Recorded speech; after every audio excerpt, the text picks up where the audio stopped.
ராமநாதபுரத்தில் இருந்து தெற்கே 10 கிலோமீட்டர் தொலைவில் உள்ள திருப்புல்லானி 108 வைணவ திவ்ய தேசங்களில் 44வது தலமாகும்.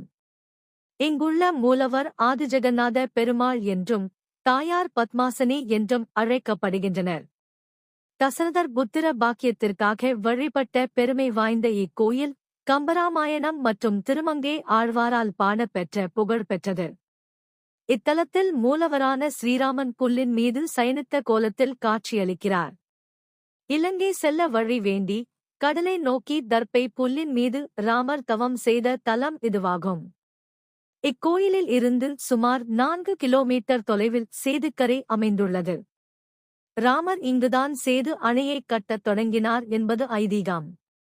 புல்லவர், காலவர், கண்ணவர் எனும் 3 மகரிஷிகளின் தவத்திற்காக பெருமாள் அரச மரமாகவும் ஆதிஜெகநாத பெருமாளாகவும் காட்சியளித்த திருத்தலம். இங்கு ஜெகநாதர் தசரதருக்கு இராமபிரான் அவதாரம் புரிய அருளியவர் என்பதால் பெரிய பெருமாள் என்றும் அழைக்கப்படுகின்றார். குழந்தை வரம் வேண்டுபவர்கள் இங்குள்ள அரச மரத்தின் கீழ் நாகர் சிலைகளை பிரதிஷ்டை செய்து வழிபடுகின்றனர்.